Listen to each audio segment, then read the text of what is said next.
Hi, this is like Dodger and you're like watching my show and stuff.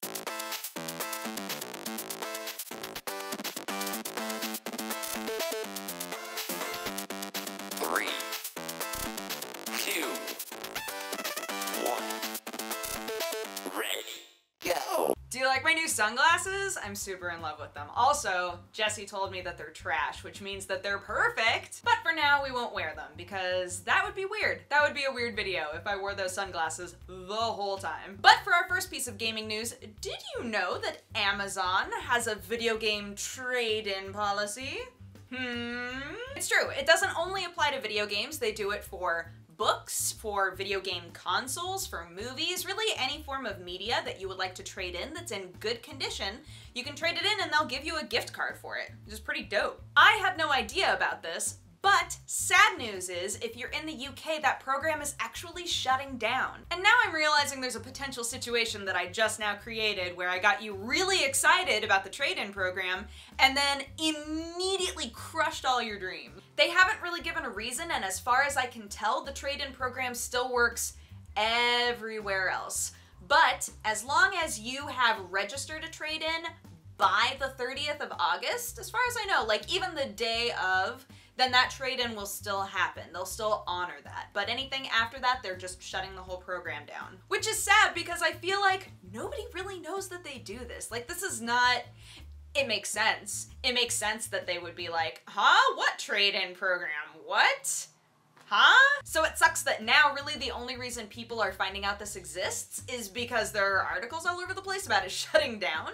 I'm so sorry everybody who lives in the UK, but I'll be honest, I'm crossing my fingers that this doesn't just spread everywhere else, that it just contains itself. I'm sorry, that's such a terrible thing to say, but like, now that I know this program exists, and now that I'm telling you guys that this program exists, I hope that people will take advantage of that, because that's a cool program. I know that for me, when I was in college and I couldn't really afford games, I was looking into all kinds of trading programs. There were a lot of them at the time, like 10 years ago, there were plenty of those where you could go on and be like, I have this game, is anybody interested? And if somebody was, and they had a game you were interested in, you would just make that trade happen.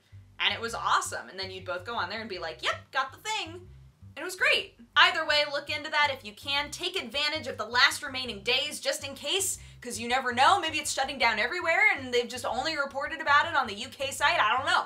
I don't know what the problem is, but like, if you can take advantage of the trade-in and get a little bit of extra money, if there's anything that you're not really using anymore and you need some cash, take advantage. Amazon can afford it. Speaking of stuff that is appallingly frustrating, there's a company called Cinemassive that makes huge collections of screens, right? Like, if you've ever been to, say, sometimes at booths, they'll be like, here, play this RTS game. We've got like 6 screens all put together to kind of make one giant screen, right? Cinemassive does stuff like that, hooks that stuff up, makes those screens, right? So they've put together a MINESWEEPER game that will make you want to die. On its hardest difficulty, there are over 38,000 mines to find. So if rather than the impulse to projectile vomit, you just feel this intense competitive urge, like, I could do that, I could totally do that. Apparently, on their website, you can go to their site and you can apply to be one of 10 people who get to try to do this MINESWEEPER game remotely, which hurts my brain. There's also like a 1-minute long trailer with this really satisfying moment where the guy just like, in silhouette, just crushing stuff. It's fantastic. It really encapsulates the amount of frustration that MINESWEEPER can bring you. So, again, if you're interested in that, I will link to the site. I will also link to that trailer so that you can see that. That's just wonderful. Gifable moment. Any of you who have played a lot of those dang old Batman games probably know about the super secret rooms. The most recent Batman games have been all about exploration, right? There's always lots of stuff to find, lots of Easter eggs, and the last 2 games, Arkham Asylum and Arkham City, have both had a secret room that wasn't posted about anywhere, that people just sort of like found or stumbled onto. And so now, the people who have been, you know, 100%ing Arkham Knight are frantically looking for a room. Now in the past, these games have alluded to information for the next game that was going to be coming out, but We know that Arkham Knight is the final game in that series. So is there a possibility that there's no secret room at all? I would agree with that. I would say, well, this is the end, so they probably just didn't bother. But they know that it's something that people get really, really excited about, that people are going to be expecting and will keep them playing the game, right? Which is always good. And also, I don't think that this is the last of the WBDC games, right? They've talked about possibly working on a Suicide Squad game that might be in development right now.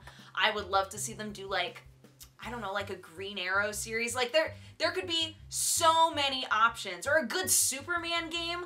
Finally, that would be awesome. I think there's for sure a secret room, and I think that it probably gives a little bit of information about where that series of DC games is going and what to expect next.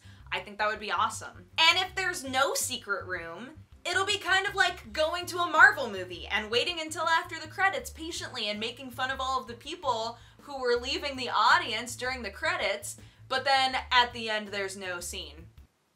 Like, what's up with that? If you would like to join in on the search for the secret room, but you're just not sure what everybody's already done at this point, there are plenty of forums, subreddits, things like that, where those conversations are happening right now, and people are like, all right, I've looked here, I've looked into this, I've done this place there's nothing, right? So you can kind of get an idea of what everybody's doing collectively, and that's always the best way to do it too. We live in this time now where you can connect with a bunch of other people who are like, no, dog, we have to find the secret room together as a team, right? And then everybody can share information and you can cover more ground, essentially. The creators of Second Life, Linden Lab, which I always want to say Linden Labs, always, and I almost always mess it up the first time, Linden Lab, they are working on a new project, and no, it's not another Second Life. It's called SANSAR, and oddly enough, it's intended to make VR development a bit more accessible. So you know how there's programs like RPG Builder and Tyranno Builder and like all of these different things that sort of take a genre of game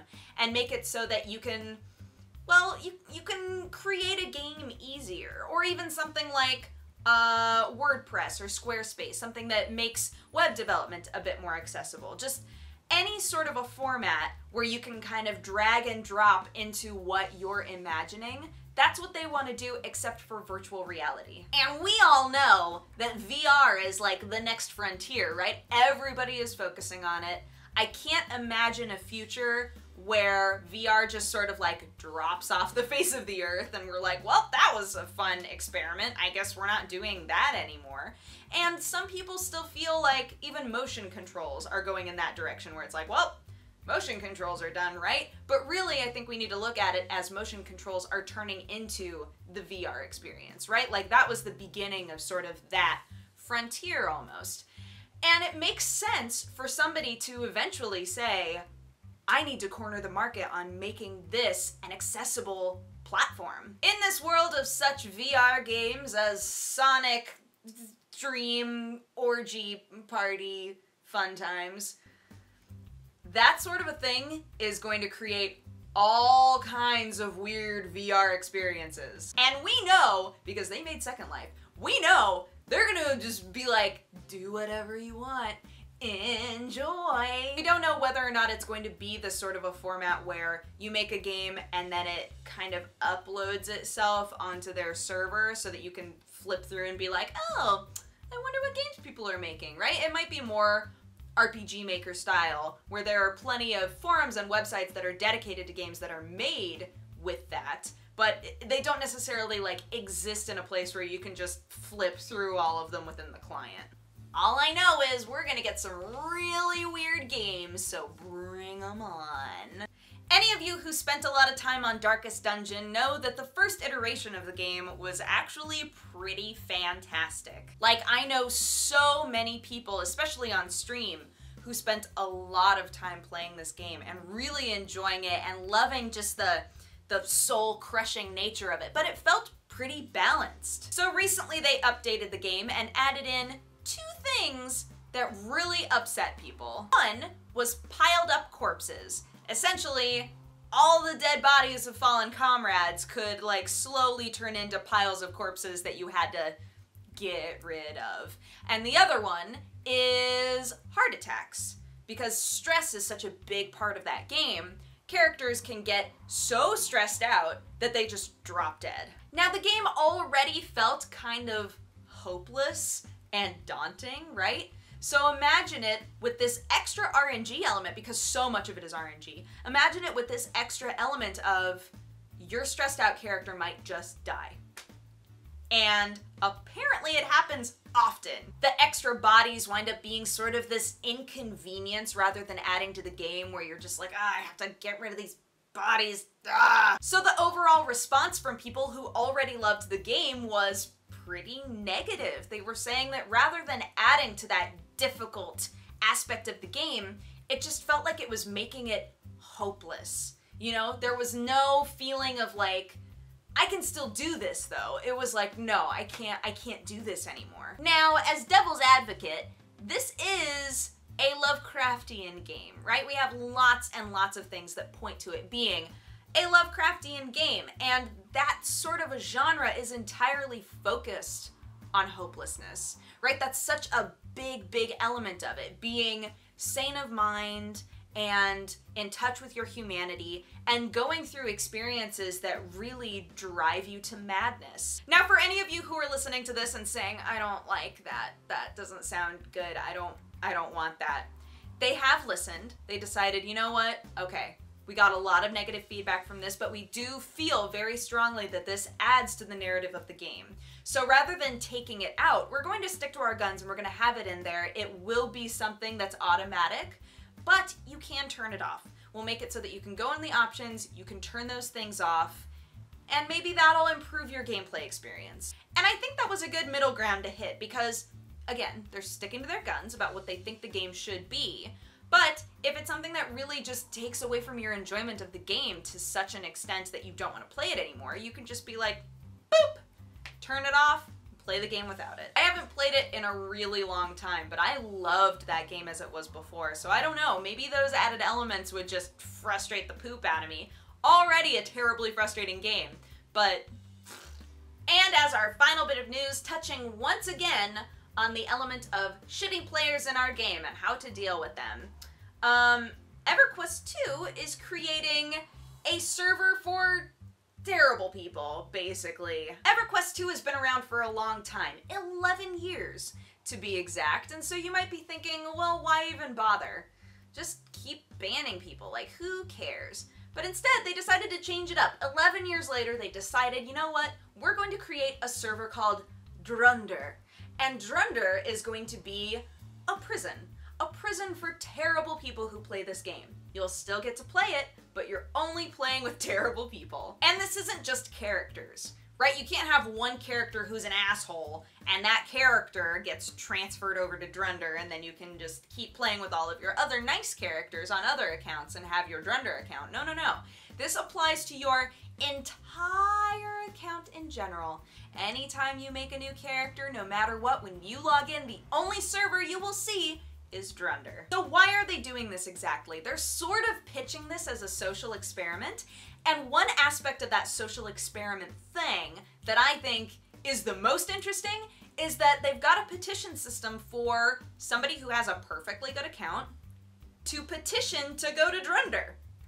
Why? I guess like if all of your bros do something real dumb and they all get sent to Drunder and you're like, oh, my friends are gone now, you can petition to have your stuff be transferred to Drunder. But again, like if this happens, and they've made this very clear, you can petition to go to Drunder, but it's going to affect your whole account. It'll be just like you were banished there. If you log in, the only place you can go is Drunder. This affects everything. So it'll be interesting to see what happens with Drunder. Like what happens to that server? Is it gonna be just the worst?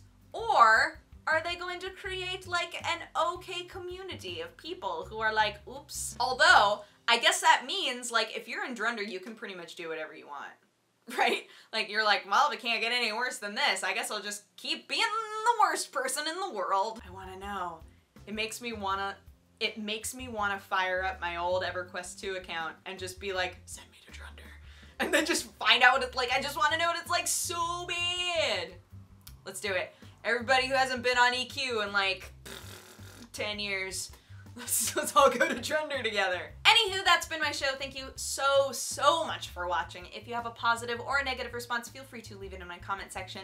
And if you would like to have coffee with me, you can click wherever I put the annotation and it'll take you to my other channel. But otherwise, I hope you guys have had a fantastic week and a fantastic weekend and a fantastic day. And I will talk to you again next time. Okay, bye-bye. Mwah. Like, what's up with that?